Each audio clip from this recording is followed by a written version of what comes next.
Choosing a life partner is an extremely important step, as experienced people in countless books never tire of repeating. However, few talk about the difficulties and challenges that await a young couple in the future. This story demonstrates how crucial it is that a relationship doesn't turn into a tragedy. Around 9 a.m. on November 27, 2017, a disturbing call came into the Coffee County Sheriff's Office in Alabama. A witness reported that an acquaintance of his had apparently taken her own life.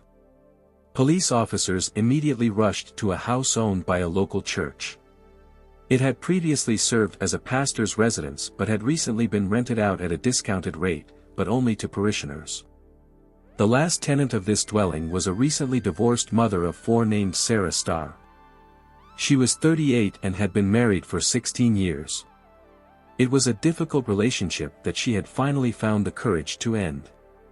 But doing so proved to be far from easy. The divorce process dragged on for a full 2 years. Now Sarah was trying to find her place in life. She had become a single mother with 4 children to care for, without her husband's support.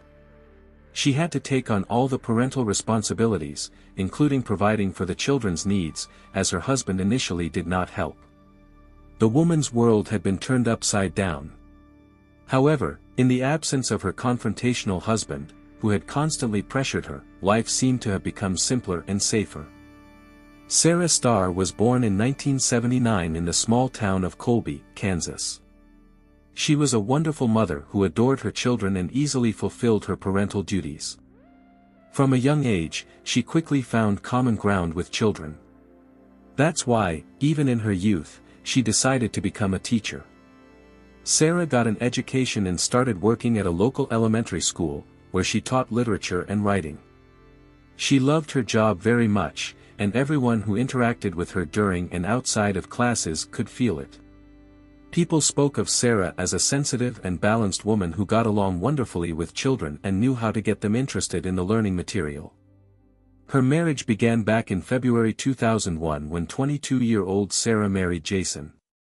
At that time, she was finishing her studies at Kansas State University, where she earned a bachelor's degree in education. Jason was 28, having just returned from serving in the Army, found a job, and was gradually adjusting to civilian life. He already had one marriage behind him, which had produced a son. But due to misunderstandings with his first wife, he divorced and remarried Sarah, whom he immediately captivated with her sensitivity and attractive appearance. Initially, Sarah and Jason's marriage was stable and peaceful. The woman told everyone how well things were going for them. However, there was every reason to believe that Jason was not treating her as gently as she said. Gradually, more and more people had such suspicions as they observed the couple's interactions. The man often insulted and humiliated the woman in public. But she smoothed over all the sharp edges. For years after the wedding, the couple had twins. 5 years later, another pair of twins was born. It was quite a rare coincidence. However, it could also have been a natural outcome, given how much Sarah loved children. She was over the moon with happiness at becoming a mother of many, which could not be said of her husband. At this time, the couple lived in a remote area in the small town of Colby, Kansas. This is where they were born and raised, but now they decided to move and chose Coffee County in Alabama. They rented a house. In the new place, Jason got a job, and later, in addition to his main activity, he took up entrepreneurship. Sarah became a housewife who had to take care of 4 young children and do the housework. Of course, it was not easy. The woman felt a huge burden, but in general, she coped with her responsibilities. At the same time, the money earned by her husband was not enough. The young woman had to go to work at the school part-time. The load on Sarah increased significantly, and she barely kept up with all her duties, while her husband hardly helped her. The story's heroine found support among the faithful. She became a devoted parishioner of the local Baptist church and quickly fit into her new environment thanks to her gentle nature and sociability. She had a wonderful sense of humor and many hobbies, including gardening and photography. By 2016, Sarah was working as a 4th-grade teacher at a local elementary school. She was described as a very positive and friendly woman, but behind this joyful mask, something gloomy was hiding. The situation at home was not so cloudless. Here Jason created an oppressive atmosphere. Things got especially worse after the birth of the second set of twins. The children became so numerous that Jason began to perceive them as a burden. He constantly lashed out at his wife because of the children's noise, lack of sleep, or the mess the kids made. The wife realized that she was tired of this relationship but had nowhere to go. As soon as Sarah was able to get a job and get settled in a new place, the young mother realized that she could count on financial independence from her husband. The toxic relationship could no longer continue, but the business her husband was engaged in, the 4 children, the division of property and custody, all this could become an obstacle. Despite the inevitable difficulties, Sarah moved out of her husband's house without any warning into a house provided to her by the church for a token fee and initiated the divorce process. However, it was destined to drag on for a full 2 years. According to Jason, during this entire period, the woman was in a stressful state, which was especially clearly manifested in the so-called frivolous spending. According to him, Sarah had a tendency to spend his money on absolutely unnecessary things. She was a real shopaholic. This situation only worsened when she became a single mother. Now the problem with frivolous spending only intensified, to the point that Sarah experienced financial difficulties. Fortunately, she had support in the church, and they did not leave her to fend for herself in a difficult moment, providing the necessary assistance. Sarah was a caring mother and did an excellent job with all her responsibilities. But against the backdrop of life's adversities, Sarah's condition somewhat deteriorated. She was very nervous, often quarreled with her husband, slept poorly, and felt mild depression. At the same time, the woman refused the help of psychotherapists, limiting herself to taking antidepressants. When Sarah was about to move out of the house where she lived with Jason, she asked her friends, the couple Dana and Lawrence, to help. They recalled how agitated Sarah was while the move was going on. The story's heroine tried to load her car very quickly, forgot many things, so she had to run from the house to the street several times to return for the left-behind items. All this fuss looked suspicious, as if Sarah's emotional state was unstable. She was most worried that her husband might return right in the midst of the move. She really didn't want to see him so that he would find out about it this way and could interfere with her. Jason did show up, but it happened not at his house, but when Sarah arrived at her new home with her friends. The woman instantly ran inside.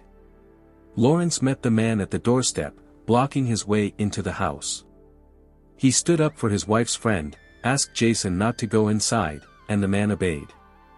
The uninvited guest remained near the house for some time before leaving. Lawrence remembered that when Jason appeared, Sarah was terrified, she was literally shaking and crying, so afraid of him. When the man left, the story's heroine remained tense and agitated for a long time, barely holding back her hysteria. The teacher was convinced that Jason had come to kill her. He had previously threatened her with violence if she left him. This meeting took place at the very beginning of the separation, and 2 years after these events, the divorce process was finally completed. As a result, it was decided to split custody of the children between the father and mother. At that time, their twins were 9 and 7 years old, respectively. Jason was also obliged to pay alimony monthly, both for the children and for his wife, who was not yet firmly on her feet. The divorce hit the man's financial position quite hard. He had to transfer $3,500 a month. At that time, Jason earned just over $6,000 a month, which meant that the court obligated him to pay more than half of his earnings to his ex-wife. At the same time, she did not receive rights to her husband's business and property, so she continued to live in the church house. Jason also moved, but to a house located not far from his ex-wife's dwelling, somewhere near his mother's house. On November 27, 2017, Sarah was supposed to go to work after Thanksgiving, but that morning she never showed up to the classroom. This was completely out of character for the responsible woman. Colleagues could not get through to her, she was ignoring messages on messengers. Such uncharacteristic behavior caused concern among the other teachers, who began to wonder if something alarming had happened. One of the story's heroine's colleagues was sent to check on her personally. The colleague's worst fears were confirmed when, around 8:30 a.m., the woman was found lying on the driveway near her house. Sarah had several gunshot wounds. Emergency services were immediately called to the scene. Despite the fact that the colleague's initial version was Sarah's, even a superficial examination by the police made it clear that this was not the case. Sarah had most likely become the victim of an attack by another person. The teacher had received extremely serious injuries. As the detectives were able to find out, around 6:30 a.m., she was leaving the house to go to work. But instead, she was shot in the chest area. An unknown attacker fired a shotgun at almost point-blank range. The second charge of shot was also fired from a very close distance into her head. The neighbors admitted to the police that they had indeed heard some shooting in the morning. However, this was a rural area where many hunters lived. Therefore, no one attached much significance to what had happened. In such places, people often use weapons to hunt or scare off wild animals from their property. Forensic experts did not find any fingerprints or traces of the perpetrator at the crime scene. However, as soon as it became clear that shortly before these events, Sarah had completed a difficult divorce process with her husband, suspicions immediately arose. Among the first witnesses who spoke with the detectives were Sarah's friend Dana and her husband Lawrence, who had helped with the move. They confirmed that the Starrs had a difficult divorce process that began after an equally difficult marriage. Moreover, during the last months, after the hearing, the story's heroine often stated that she was afraid of her husband. She feared that he might go so far as to try to deal with her over alimony. At the same time, her ex-husband lived not far from the house that Sarah was renting. It was only a few minutes' walk between them. Of course, after receiving all the information, the detectives began to take a closer look at the main suspect, Jason. He was taken to the police station for questioning. The man denied any involvement in the murder of his ex-wife. A few hours later, he was released because his alibi was confirmed. It turned out that during this period, he was having breakfast at a restaurant with his children. This was confirmed by footage from surveillance cameras and the testimony of other eyewitnesses. Despite the fact that the man was released, the suspicion was not completely removed, because Jason had obvious motives to get rid of Sarah. In addition, the woman's relatives and acquaintances confirmed that the deceased was clearly afraid of her ex-husband. He was the only one with a motive for murder. The woman had no enemies, no connections to the criminal world, and no problems. Could the father of four have killed his ex-wife by hiring a hitman and leaving them without a mother? All this had yet to be figured out. For the next few months, he was closely monitored. However, even by January 2018, nothing incriminating had been found. During this period, a press conference was held, thanks to which the public was informed about the progress of the investigation. It was announced that the state governor had offered a $5,000 reward for any information leading to the arrest of Sarah's killer. Another town resident later contributed an additional $500 to this fund. However, all this yielded no results. Some leads appeared, but during the check, they were discarded. Sarah's children were placed in the custody of social services during this period. At least for the duration of the investigation, due to doubts about the father's decency. After that, many more statements were made by law enforcement officials about the progress of the investigation. The police urged the public to provide important information that would help move the case from a dead end. However, no progress was made for several years. State law enforcement agencies came to the aid of the local sheriff's department. Despite this, the case stalled until December 2021. It was not easy to get close to Jason. However, the detectives were convinced that he was involved in this crime, possibly indirectly, using a hired killer. He had a very strong motive, as the man had to pay more than half of his income to his ex-wife and children. Financial disputes often become a motive for murder. The man tried to get full custody but failed to achieve this through the court. Of course, he did not want to pay thousands of dollars a month. During a check of the suspect's computer, the police came across notes that he had been keeping for a long time. It was something like a draft of a book that he planned to publish in the future. There were chapters about his relationship with Sarah. Jason wrote that he was extremely dissatisfied with the court's decision. He did not want to pay and was thinking about how to avoid payments. He made many degrading notes about both Sarah and women in general. All these hate-filled statements only strengthened the police officer's suspicions about him. In addition, while checking Jason's financial transactions, detectives discovered that from September 7 to November 15 of the year his ex-wife was murdered, he made 7 different transactions totaling $2,600. These were transfers between the main suspect and a person named Lily. During the investigation, the detectives found out that Lily was a friend of Jason's brother. At the same time, before September 7, no transfers had taken place between them, they had barely communicated at all. Thanks to a meeting with Lily, it became known that Jason had given his brother Darren a 2016 motorcycle, a rather expensive vehicle. But what was the purpose of such a gift?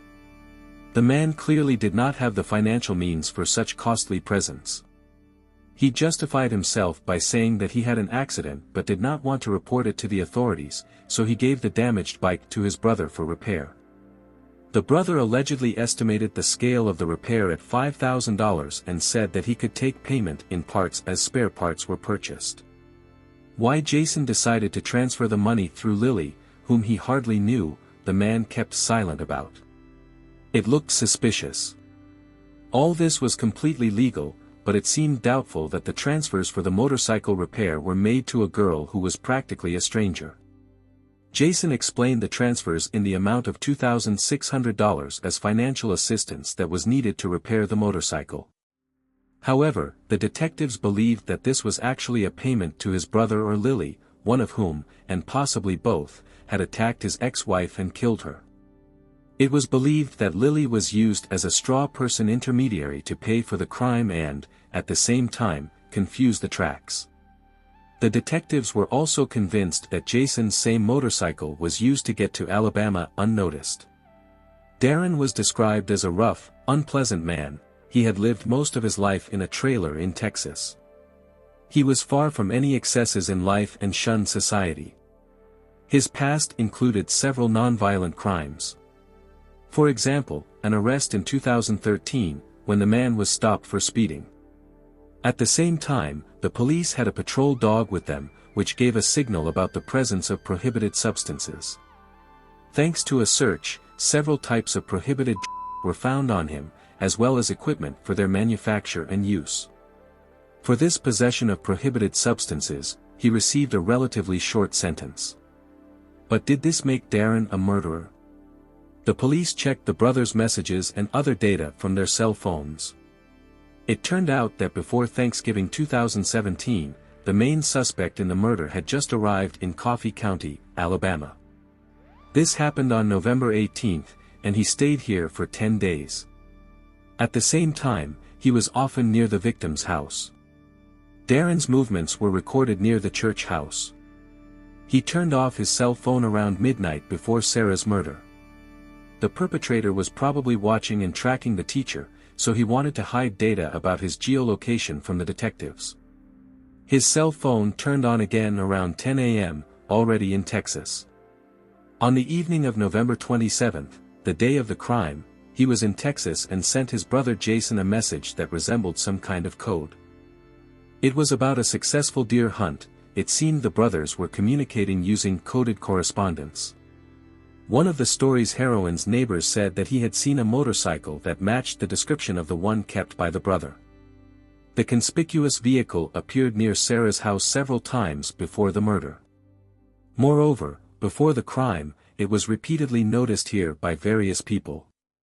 Another important piece of evidence was a recording from a surveillance camera hanging on a pole located not far from the murdered woman's house. Just a few minutes after the murder, the same motorcycle was caught on camera driving away from this area. Based on all this information, the detectives concluded that Jason had hired his brother to kill his ex-wife. As a result, both men were charged on December 1, 2021. Jason immediately demanded a lawyer, behaving very arrogantly and haughtily, denying any involvement in what had happened. He claimed that the police would not be able to do absolutely anything to him, but soon he himself admitted his guilt in the murder. Jason repeated several times that he had indeed killed his ex-wife. Despite this, he was released on bail. He was to await the hearing at home, wearing a special tracking bracelet on his ankle. The trial was scheduled for June 27, 2022. As for Darren, the situation with his detention was much more complicated. He went on the run, after which the FBI declared a manhunt for the criminal. Eventually, he was put on the FBI's wanted list, and his photo was circulated throughout the country. A reward of $10,000 was promised for any information leading to the arrest of this dangerous criminal. Later, this amount increased to $22,500. Finally, on February 5, 2022, Darren surrendered. At this time, he was in Texas. The man did not plead guilty and refused the right to await the hearings under house arrest. He voluntarily remained in prison until the start of the trial. During this period, the brothers repeatedly talked on the phone. Naturally, their conversations were tapped, but they did not say anything provocative. The preparation of the case materials was delayed. There was a lot of indirect evidence, but there was a clear lack of direct evidence.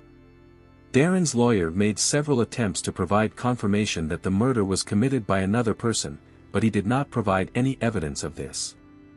After a check conducted by the detectives, each time after such an appeal, all the suspects proposed by the defense lawyer turned out to be acquitted. In the end, the court even forbade mentioning the listed people as alternative criminals during the hearings.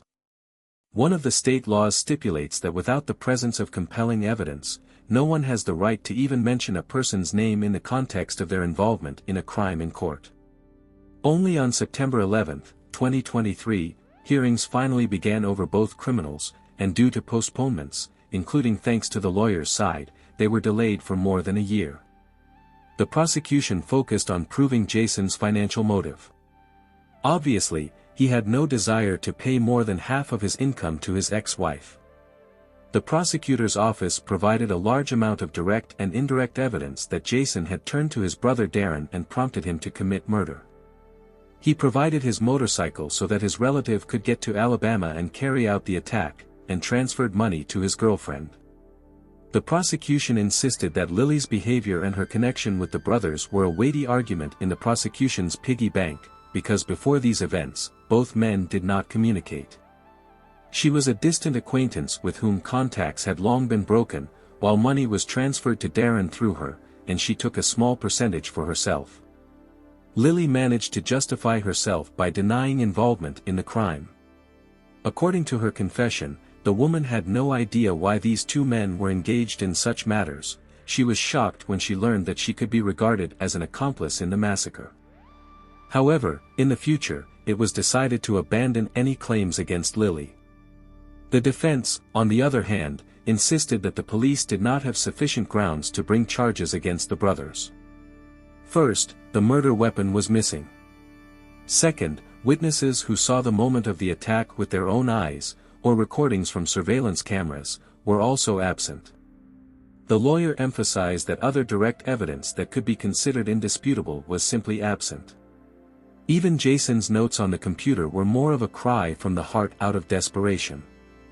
Since he had lost the divorce process, he now had to pay large sums, so he was simply pouring out his soul and discontent in these autobiographical notes. Of course, all this was not enough to consider it direct evidence of a desire to kill anyone. Interestingly, during Darren's stay in Alabama, those 10 days, there were no calls between the brothers. They probably used something less noticeable for communication, either only personal communication or disposable phones that can be purchased on the internet. Such phones are often used specifically for illegal activities. The lawyer also insisted that no footprints, fingerprints, DNA traces, or even tire tracks of the same motorcycle were found at the scene of the massacre to destroy these weighty arguments of the defendant's defense. The recording from the surveillance camera on the pole standing next to the church house also seemed unconvincing to the lawyer. It was a low-quality video where it was difficult to make out anything except that some motorcycle was passing by.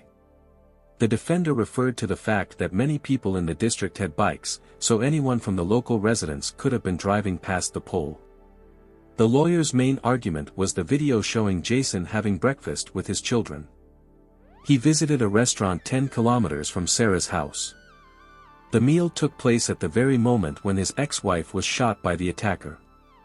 In addition, from the very beginning, Jason willingly cooperated with the investigation and voluntarily allowed the police to examine his mobile phone and computer. The lawyer also pointed this out, trying to convince the jury that a real criminal would under no circumstances allow the police to do this, which means he had nothing to hide. However, all this sounded unconvincing, particularly against the background of the behavior and confession he made after his arrest. The court hearings lasted 6 days, after which the jury retired to discuss the verdict. It took 6 full hours of rather lively debate. As a result, the jurors decided that Jason and Darren were guilty of murder and conspiracy to commit murder. Until this very moment, the story's heroine's husband had been under house arrest and was using a special tracking bracelet. Now he was taken into custody. On January 4, 2024, both were sentenced to life imprisonment without the right to parole. In fact, this was a great relief for both of them, because in the worst case, the crime could be punished with the death penalty, and capital punishment was entirely expected. But the votes of the jurors were divided, which saved them from execution. Jason was also obliged to pay a $25,000 fine. After that, 54-year-old Darren's lawyer stated that he intended to seek the cancellation of the sentence. At the same time, Jason's defense lawyer did not make such statements due to the man's early confession to the murder. The 4 children of the Starr family were transferred to the custody of the deceased's parents. At the trial, the older twins wished their father to rot in prison and stated that they did not want to see him anymore. Both criminals are still in a federal prison in the state. There is no exact information about the appeal and the struggle for the release of the conspirators. I look forward to hearing your thoughts in the comments. Don't forget to subscribe to the channel and hit the like button. Until next time, friends.